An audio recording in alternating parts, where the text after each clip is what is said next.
Welcome back to Delayeds After Dark, where the shadows speak and the silence is never really empty. I'm Orion. And I'm Ducky. Tonight, we're going somewhere cold, isolated, and unforgettable.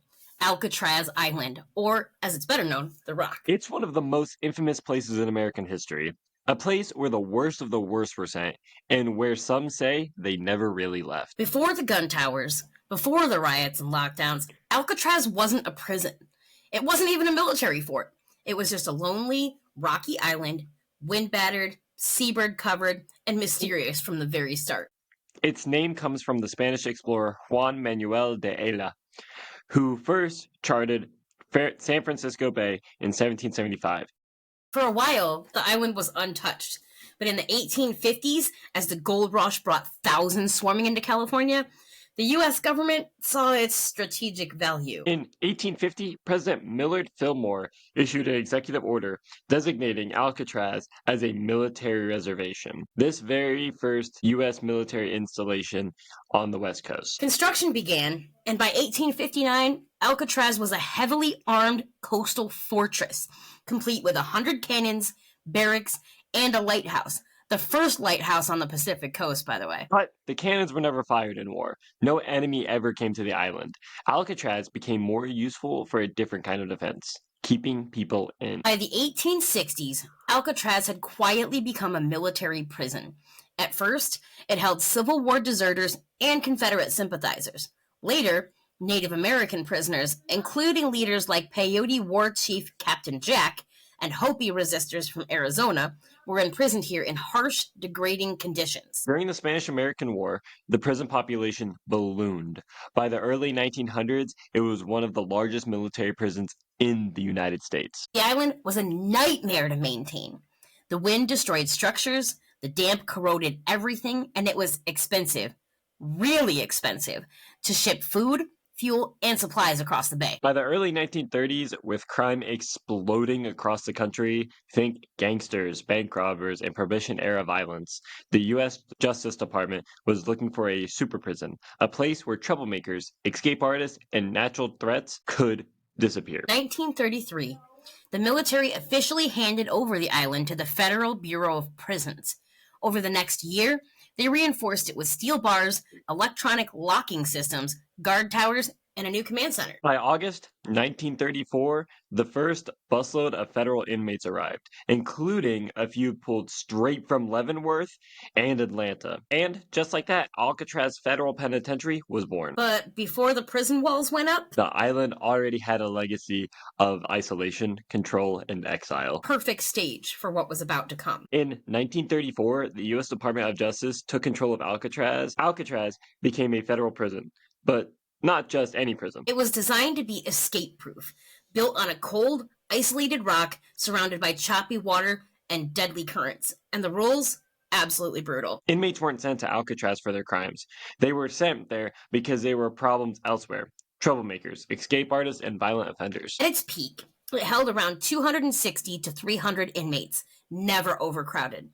One guard for every 3 prisoners. Everyone was watched every second. Privileges had to be earned. No talking at meals, 4 basic rights: food, shelter, clothing, and medical care. Anything else, visits, mail, books, had to be earned with good behavior. They called it the Rock for a reason. Alcatraz wasn't just some hard stone and cold water. It was built to be unbreakable. And not just the walls, but the people inside them. If you landed here, you weren't just a criminal. You were a problem. Someone who tried to escape, stirred up riots, bribed guards. Alcatraz was where the system sent inmates they couldn't control. New inmate at Alcatraz was handed a 54-page Inmate Rules and Regulations manual. Dry, strict, and heavy-handed. It outlined everything from how to make your bed to how long you could speak during meals. Yeah, and the guards had the golden rule. This was, you're entitled to food, clothing, shelter, and medical attention. Anything else you get is a privilege. Let that sink in for a second. No phone calls. No visits unless you behaved. No radio. No talking out of turn. Everything. Every human interaction was earned. Yes, and let's break this down. At 6:30 was the wake-up bell. At 6:55 a.m., roll call. 7 o'clock a.m., Breakfast in the mess hall. 7:30 to 11:30 morning work shift. 11:30 to 12 p.m. lunch. 12 p.m. to 4:30 afternoon work. 4:30 to 5 o'clock was dinner, and 6:30 p.m. was return to cells. And then lights out was by 9:30. No sleeping in, no lounging. Every movement was timed and monitored. Talking during meals was allowed, but only in low voices.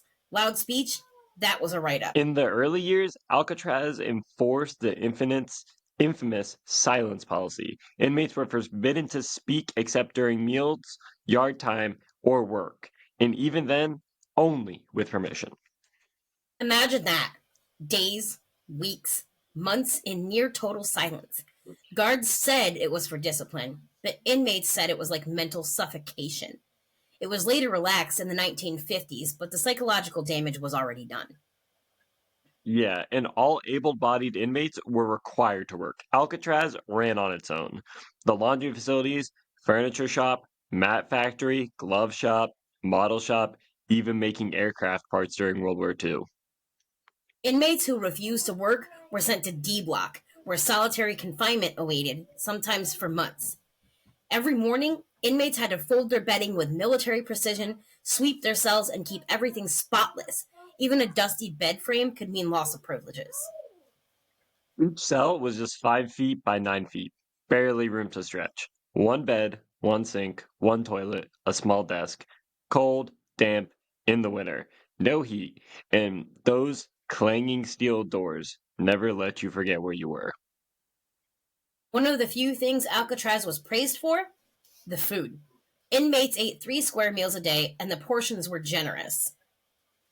Menus included roast beef, pork chops, eggs, toast, potatoes, and coffee. Even dessert like bread pudding and cake. But you had to finish it. Wasting food, that was punished. Still, you ate in total silence under armed guard, so it wasn't exactly five-star dining. Yes, and inmates did get a few hours a week in the yard, a concrete expanse surrounded by gun towers. You could exercise, walk in circles, or play handball, baseball, or chess. Music was another outlet. Some inmates played instruments or joined the prison band. Others got permission to read or check out books from the prison library, one of the largest federal prison libraries at the time. There was a fully staffed hospital wing, complete with dental and surgical facilities. Some inmates were given psychiatric care, but remember, this was the mid 1900s. Mental health support was minimal at best. Many suffered in silence, though. Some cracked, and ones who didn't break physically, they often broke spiritually. If you really acted up, though, you got thrown into D block. D Block had 42 cells, and 6 of those were strip cells, windowless, bare, cold, no sink, no bed, just a hole in the floor. In the hole, inmates were left in total darkness. They got bread and water once a day. A mattress at night taken away by morning. Some were left in there for days, weeks, even longer. Even hardened criminals emerged shaken. Inmates weren't called by their name either, only by number. They weren't allowed to speak to guards unless spoken to. Rule breakers faced loss of yard time, work privileges, or worse, months in isolation. But despite all that, escapes still happened. Spirits still resisted, because even on the rock, some refused to be crushed. Alcatraz wasn't built to rehabilitate, it was built to control. And while the walls kept bodies in, the rules were designed to break the mind. Alcatraz wasn't for the average lawbreaker. You didn't end up on the rock just for robbing a bank or getting into a bar fight. Nah, you had to earn it. This was the last stop, a place for escape artists, incorrigibles, and the kind of criminals whose names were whispered across America. Let's start with some people who were in Alcatraz. Let's start with the big one, Al Capone, Chicago's most notorious gangster, bootlegger, mob boss, murderer, tax evader. By the time he was 33, he ran an empire built on blood and booze. Convicted in 1931, Not for murder, but for tax evasion. He was sent to Atlanta Federal Prison, but he ran the joint like a country club. And that all ended in 1934 when Capote would transfer to Alcatraz. No bribes, no cushy favors, just cold steel and stricter rules. His mental and physical health collapsed in isolation. He'd pace his cell for hours, sometimes talking to people who weren't even there. Advanced neurosyphilis rotted away his brain. He played banjo in the prison band, the Rock Islanders, and eventually even that wasn't allowed. By the time he left in 1939, Capone wasn't king. He was just another broken man. Next up, a man with a name built for headlines, George Machine Gun Kelly. He kidnapped oil tycoon Charles Urschel in 1933 and demanded a $200,000 ransom. Big money back then. When the FBI stormed him, he supposedly shouted, "Don't shoot, G-Man," giving birth to the infamous nickname for federal agents. Alcatraz, Kelly was a model prisoner. Quiet, respectful, even a little meek, nothing like the current rapper today that touts his name. He worked in the laundry, and some say his reputation was bigger than the man himself. Still, his name alone struck fear, proof that The Rock didn't just cage monsters, it caged legends. And then there's the myth-heavy figure of Robert Stroud, aka the Birdman of Alcatraz. Stroud was no gentle soul. He murdered a bartender in Alaska, then stabbed a guard to death in Leavenworth, but while locked up, he became a self-taught orth- ornit okay. But while locked up, he became a self-taught ornithologist, raising and studying birds in his cell. Hollywood turned him into a misunderstood genius in the 1962 film The Birdman of Alcatraz, starring Burt Lancaster. But here's the truth. He never kept birds on Alcatraz. No birds, no little cages, just a bitter, dangerous man kept in almost total isolation for 17 years. He spent the rest of his life in a hospital wing, often refusing to speak to anyone at all. You've probably heard of Ma Barker and her criminal sons. One of them, Arthur, aka Doc Barker, landed in Alcatraz after a string of kidnappings, robberies, and murders. He was known to be the most erratic and violent of the gang, but in 1939 he got involved in one of the most daring and tragic escape attempts. Doc and several inmates cut through window bars in the cell house and made it to the shore, but the guards opened fire before they could launch their makeshift raft. Baker was shot and killed. His body was found face down in the freezing shallows of San Francisco Bay. Now, here's a name that doesn't get dropped enough. Alvin Karpis, also known as Creepy. He was public enemy number one for the FBI invented that list. A member of the Archer Karpis gang, he was a kidnapper, bank robber, and all-around nightmare. He's also the guy who was arrested personally by J. Edgar Hoover, the only time Hoover ever made an arrest. At Alcatraz, Karpis stayed for 26 years, longer than any other inmate. Quiet, observant, calculating. He even taught himself how to read music and play guitar behind bars. Years later, he'd claimed the guards were more dangerous than the inmates, and that the prison's isolation was soul-crushing. All right, let's rapid fire some names for the true crime junkies. James Whitey Burglar, a notorious Boston mobster, later killed in prison, did time in Alcatraz in the 50s. Henry Young, made famous by the film Murder in the First, allegedly kept in solitary for years. The truth? Complicated and controversial. Joseph Bauer, the first man to attempt an escape. He tried to climb the fence in 1936 and was shot dead by a guard. These men were more than just criminals. They were myths in the making. Trapped behind bars, watched day and night, and yet many of them still found ways to rebel. Alcatraz didn't just hold prisoners. It forged legends and then broke them. And some say their energy, their bitterness, ambition, and hatred, still clings to the walls, echoing. Over its 29 years as federal prison, 36 inmates attempted to escape Alcatraz in 14 separate attempts. Some were violent, some were genius, none were boring. Those 36, 23 were caught, 6 were shot and killed, 2 drowned, and 5 just disappeared. Now, let's talk about the most famous of them all. June 11th, 1962, Frank Morris and brothers John and Clarence England. Morris was a bank robber with a genius level IQ. The Anglins were seasoned escape artists. Together, they hatched a plan that took over a year to pull off. Yes, they dug through their back walls of their cell using spoons and homemade drills from a vacuum motor. The tunnels were led to an unused service corridor. They built dummy heads with plaster, soap, and real hair to fool the guards during night checks. Each night they tunneled, each day they hid the evidence. And when the night came, they vanished. They slipped through the wall, climbed to the roof, shimmied down a vent pipe, and launched into the bay on a raft made from raincoats. The FBI hunted them for years. Officially, they were declared drowned. Unofficially, there are letters, sightings. One 2013 letter claimed to be from John Anglin saying he was alive, just sick and ready to turn himself in. It reads, yes, we all made it that night, but barely. Whether it's true or not, that's the stuff legends are made of.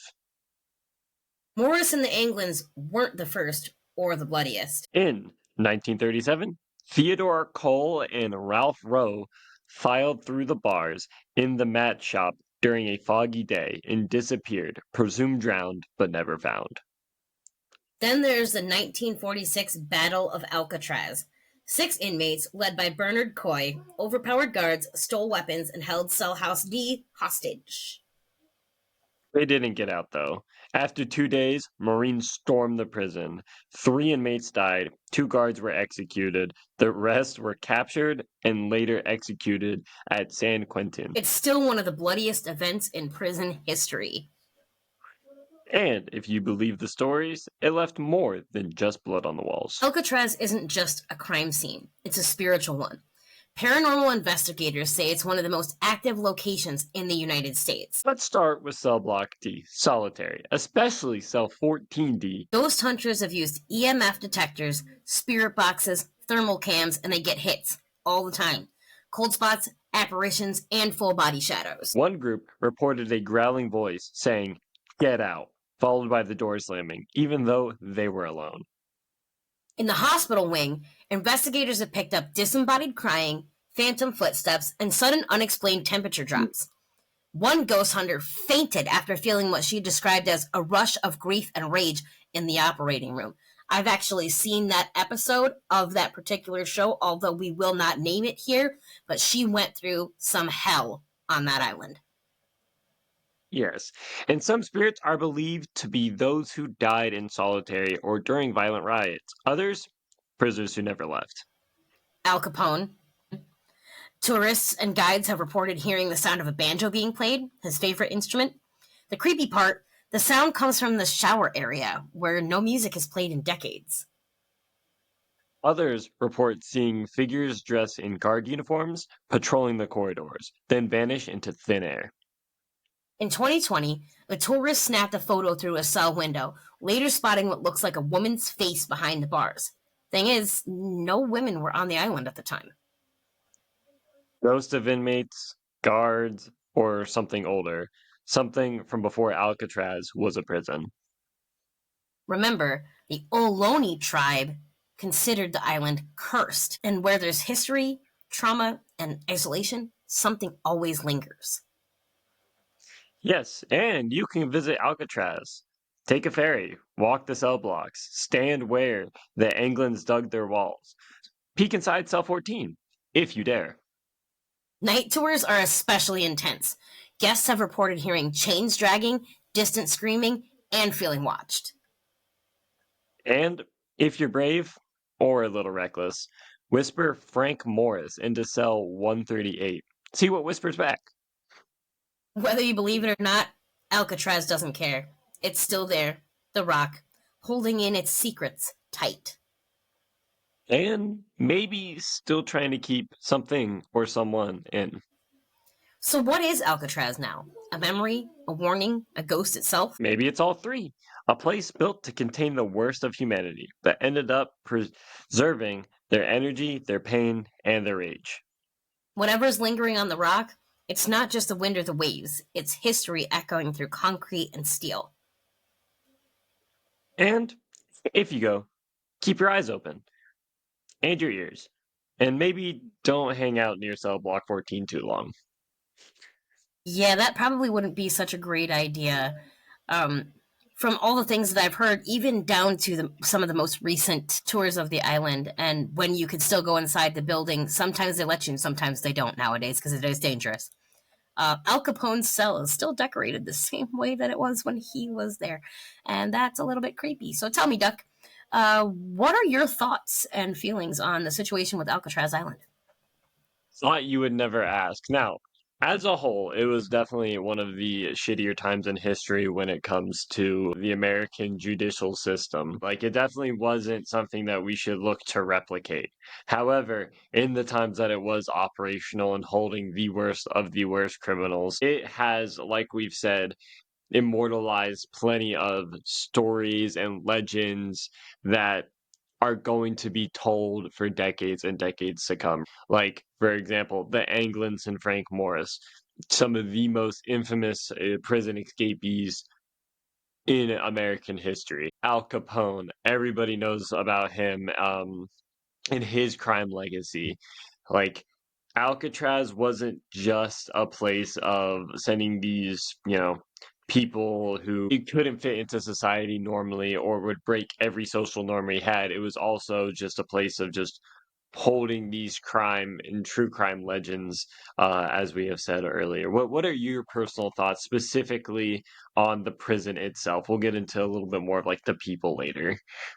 So the prison itself, kind of like discussing its history and discussing the things that we know about the prison, I feel like in the time frame that it was a thriving prison, it was, for lack of better terminology, kind of shit. We were in a situation where our country needed a place to put these violent people who also couldn't be held in other prisons. But this place, it seems like it was more of a torture rather than a prison. I mean, prisons were originally intended to house criminals, obviously, but at the same time, the whole intent of having a certain amount of time set inside of a prison cell was to give you the opportunity to turn towards light, turn away from crime, rehabilitate yourself, and become a somewhat productive member of society. And that's still supposed to be the intent for prisons today.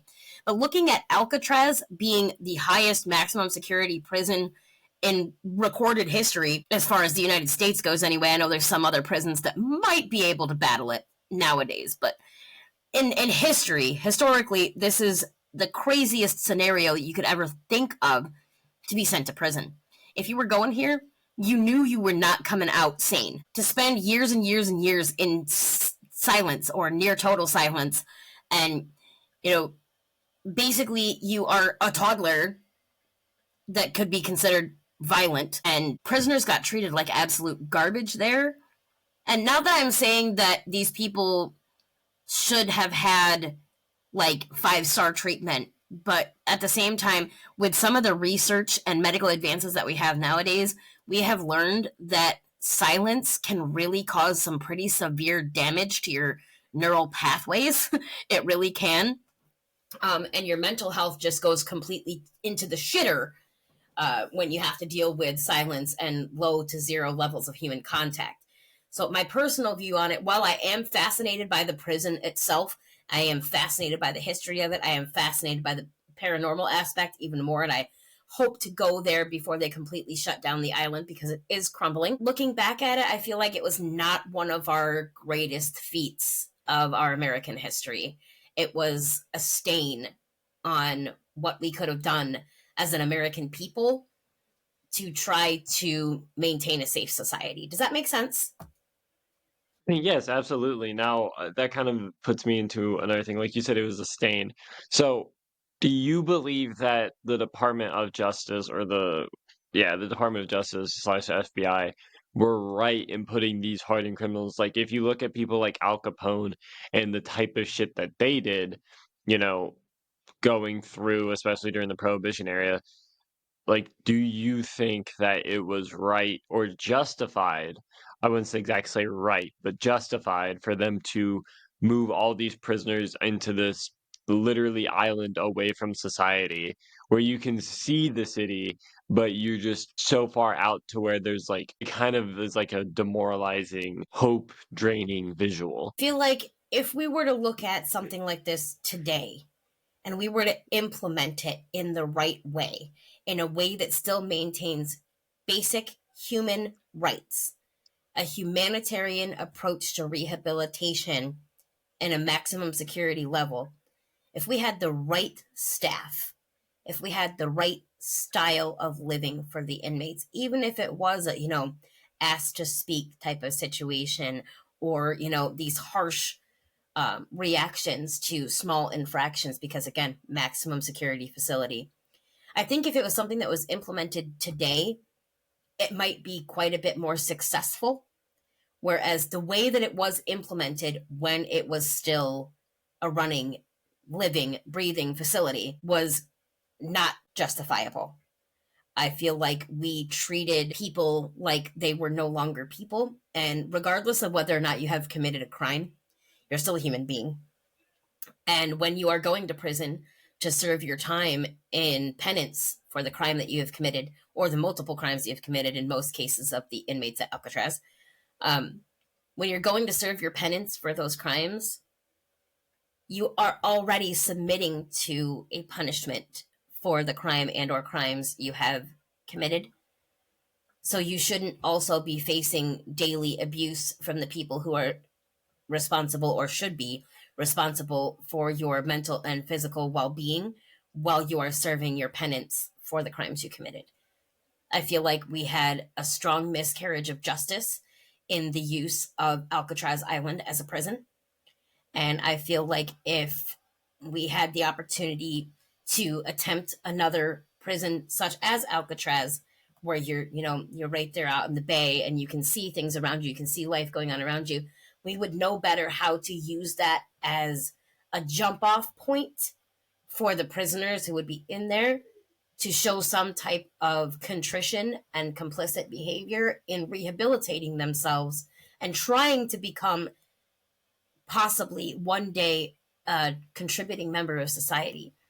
We would have less opportunities for people who are trying to escape, and we would have more opportunities to learn more about the mental health of those who are hardened criminals, and opportunities even further so to help rehabilitate or reprogram, deprogram, and reprogram these hardened criminals to not want to be a part of that lifestyle anymore. One thing that I will say, I don't believe that if we moved it to like, if we did the exact same thing and tried to implement it today, part of me would like to believe that it would go off without a hitch and it would become like this way better, it wouldn't happen the way it happened back then. But then every single time I think about Alcatraz, I can't help but think of the Stanford prison experiment, which is something I want to go over in the future, where you put these people in power and you basically tell them you have complete control over these people, right? And looking at what happened with the Stanford prison experiment, it was just immediate power hungry and just abuse of power.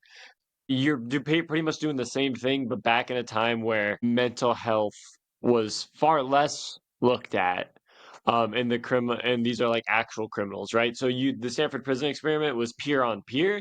Now think about what you're doing when you have people who are already looking at the people who they're in control of through a specific lens where they aren't on this, like they aren't as worth respect, right? Because you got people like Al Capone, you've already have a dehumanizing point of view on them. And now on top of that, you're saying, all right, you have pretty much complete control. These guys can't even talk to you unless you talk to them first. The lack of government oversight was just completely just appalling. And I understand that nowadays, now that we have this history and we have these past experiences with the lack of government oversight in the justice system, we have way more oversight into jails and prisons than we ever had back then, which is great. And I'm glad that we have the knowledge to make sure that there is oversight like that to maintain the integrity of the justice system and the integrity of the prison system itself. That being said, like you mentioned, a dehumanizing experience of already knowing that as an inmate, you are a hardened criminal who's already been dealing with, being in the prison system. And then you get shunted off to this other prison in the prison system where you're being further dehumanized based on the acts you've committed in the past. And these people have complete and total control over you without any type of oversight. They could beat the ever-living hell out of you and nobody cared, because this was why you were there. You were there because you were uncontrollable. And this was all about keeping under the thumb. And I hate to say it that way because I've felt life experiences of what it's like to be under someone else's thumb. But that is exactly what we're dealing with here. We're dealing with a situation where there was, like they said, the 260 to 300 inmates at any given time, which is what we discussed in the factoids, and one guard for every 3 prisoners, which is way different than 90% of prisons and jails that we have nowadays. If you want to see that type of, close control, you're looking at other high intensity prisons like Leavenworth. The fact that this particular prison was so dehumanizing and so terrible with the abuse and stuff like that, like you mentioned with the Stanford prison experiment, those people were on even ground and they were told this group is the guards and this group is the prisoners, and that went haywire. And we definitely will cover that in another episode because it is such an intriguing experiment. Do not look it up if you have a weak stomach. You will get destroyed. We're looking at that and comparing it to, you're in a situation where you have this group already knows that they're the guards and they already know that the people coming in have committed crimes, multiple crimes, lots of crimes, or they wouldn't be coming to them. So the power that they would have over them, the power hungriness of the staff at that prison, not the best way to handle human beings, if I'm being completely frank. Yeah. And even if we look at today, if we want to kind of correlate it to something else, not everybody deserves to be in power. We see that a lot today, especially with it being the age of technology where literally every single thing you do is being recorded. Like you can't go anywhere without a camera somewhere looking at you. So you look at some teachers, they like to abuse their power over kids. You got some police officers who like to abuse their power over the citizens. Then you got some other countries where they're using their military power against their citizens. So I guess it's looking at it, it makes sense that it spiraled the way it did because it happens over and over and over again in history where once you give someone power, whether it's a small bit or a lot, it very quickly went straight to their head and they're acting like they're untouchable, right? Moving away from that, let's just have a quick look at and discussion, if you don't mind, about the paranormal presence that still exists today on the island, especially inside the prison. So when it comes to that, the most haunted block is the solitary confinement block, right? The one that we were talking about, D block, where the most amount of paranormal activity happens, where Al Capone was held for a while, where, the worst of the worst went whenever they were acting up. So looking at it, first off, I'll ask you the question, do you believe in ghosts? Absolutely. All right, and do you believe as Alcatraz is as haunted as people say it is? 100,000 bajillion %.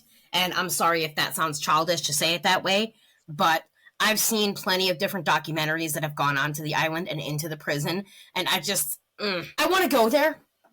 I will go there before I die. I want to see it. I want to feel it.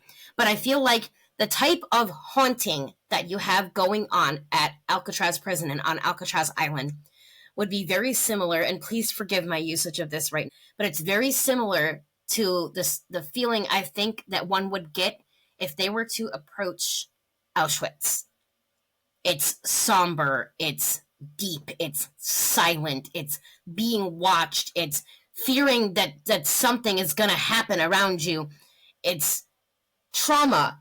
It's decades worth of trauma all in one spot. And that trauma leaves a mark. Whether you believe in ghosts or not, trauma leaves a mark. It doesn't just leave a mark on a person or a group of people. Trauma leaves a mark on land. It leaves a mark on buildings. My house is almost 100 years old. My house has seen trauma, and you can feel it by standing inside my house. Whether you believe in the paranormal or not, you can feel trauma when you go somewhere that has experienced heavy amounts of trauma. That being the case, I feel like I don't know necessarily whether, speaking into a certain cell or, taunting spirits in a certain cell block on the island would be a very smart idea. If you've ever seen, some of the ghosty shows that are out there, or some of the people who are creators on like TikTok and YouTube that handle paranormal communication, you don't taunt spirits. It's not safe. It's not safe to do it with any spirit, let alone the spirits of severely hardened, traumatized criminals. And so I've seen and heard stories about people who have gone there, have had hair pulled, have been pushed downstairs, who have been knocked over in cells when there is nobody near enough to them to touch them. And that personally leads me to believe that the haunting on Alcatraz Island is 100% verifiable. What do you think? So I'm always on the fence about it, right? So when it comes to ghosts, I have a really weird thought process on it, right? Because mentally, I can't think about anything that happens after death. Making it seem like you kind of reincarnate makes sense to me in the brain, but also that you kind of just stick around saying, hey, what's up to random people that pass you for the next billion years also kind of makes sense. However, the idea of purgatory also goes into my head because these are a bunch of hardened criminals that did a bunch of things and did a bunch of horrible things to other people. Now, what if they, instead of, let's go with the idea of heaven and hell. Instead of being good enough to go to heaven or shitty enough to go to hell, they went, they repented, did whatever, right? Depending on their religion. And at the end of it, they got stuck in a purgatory where that is where they live, just doing their thing. Where you're at with that is that, like, being stuck as a spirit on the earthly plane and purgatory are synonymous. Yeah, so instead of it being something that these people are stuck there because they have unfinished business, it makes more sense to me of that, well, they're too bad to go to one place, but they're definitely too good to go here. So we're going to keep them there. We're going to keep them where they passed at, in the place that, they kind of learned to call home eventually. I'm also kind of weird. I don't really know if I believe in ghosts or not because part of me wants to, part of me doesn't. However, like you were saying earlier, land kind of holds memories. Buildings hold memories. They hold what happened to them in time. And I haven't yet been to um, Auschwitz, but the idea to me would probably be something similar to like Ground Zero in New York City. Obviously, I'm not comparing those two tragedies, right? But when you go there, do you feel the heaviness when you go there of what was once there? Ground Zero, the Vietnam Memorial. You go there and it's silent. You don't hear anything. Even though Ground Zero's in this really busy city, you don't hear anything. You could compare the feeling of it to being similar to, and please don't take this as me being disrespectful, but the feeling, the heaviness, and the silence could even be compared to visiting the tomb of the unknown soldier. Yes, exactly. So I've been there as well. When you're there, there's just a very obvious weight of where you're at, right? A weight of the situation of whether or not you agreed with the Vietnam War, you still go there and you still realize, holy shit, this was a big deal.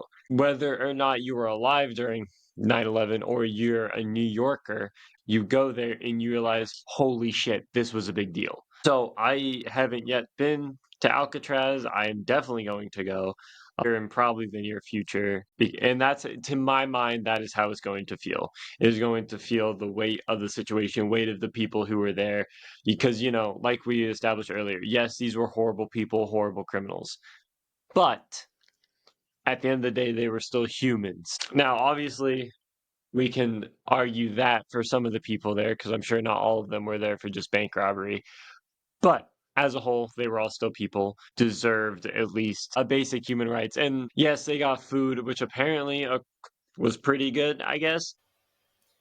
Sure, whatever. They can have the food that's pretty fucking good food, but you're gonna say you can't even take a bite of this absolutely gourmet class food coming out of the kitchen and then have a moment of a sigh of relief when that food hits your tongue or hits your stomach, and it is such a relief and it is so calming and so comforting. You can't even just like you were eating at a restaurant or at home. You could get thrown in the hole for that. Like, that is disgusting. Oh, absolutely. Absolutely. You get thrown in a hole. It is disgusting behavior. Alcatraz is kind of a reminder of what we shouldn't be. It's a reminder of, hey, this was a horrible time in history. This was a horrible place. But look how far we've come from back then, right? Obviously, our prison systems still have a lot to go. Um, but we are definitely better now than we were back in the mid 19, 30s to what it shut down in the late 60s, early 70s. Somewhere in there. When a person is speaking about something that could be considered, such a tragic scenario or situation, it's very heavy and you have to be very careful how you speak about a situation like this. And when we go into things like Alcatraz, and I'm sure in the future we may go into just a brief history of Adolf Hitler and concentration camps at some point. When you speak on something heavy like this, when you speak on cults or when you speak on quote unquote religions, or you speak on prisons, you speak on things that cause heavy traumas to people involved and people surrounding them, you have to be extremely careful with what you say, and you have to only provide the factoids and be very careful about any opinions that you give, because it can sway other people around you or other people even in government or in the justice system in this case could be swayed to really start digging into who you are as a person based on the types of opinions that you give publicly regarding certain situations, locations, or past history traumas. So please keep that in mind if you're ever looking for more information. If you decide to dig deeper on Alcatraz, please do so with a careful hand and a heavy heart so that you can be human about it and you don't cause yourself any grief or strife or problems doing your further research. Please be careful with it, especially if you're someone who really digs the paranormal and you're like, I think I might want to go to Alcatraz. Let me read up on it first. Be gentle to yourself and to the people around you so that you don't end up in any way damaged as a human, because these things are heavy and they are dangerous if you speak out in the wrong way. And we all know this from current things that have been happening in the media. You can be crucified for saying one wrong thing or be quote unquote canceled by hundreds of millions of people because you gave an opinion and one other person doesn't agree with it and decides to rally other people to cause you problems and strife and pain. Right.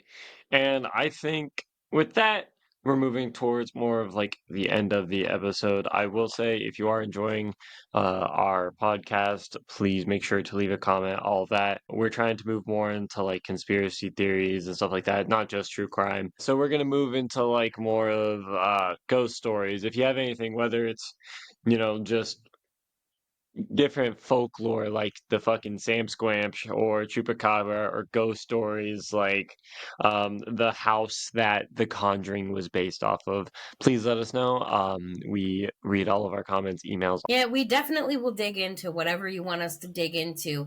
If it's crime, if it's paranormal, if it's conspiracy, if it's government corruption, if it's anything that could be considered something that you might not feel comfortable talking about in mixed company, we want to talk about it. So send us a message in our email or send us a comment on one of our episodes. We really look forward to checking out your information, even if it's personal stories or family folklore. Like Ducky said, we want to know.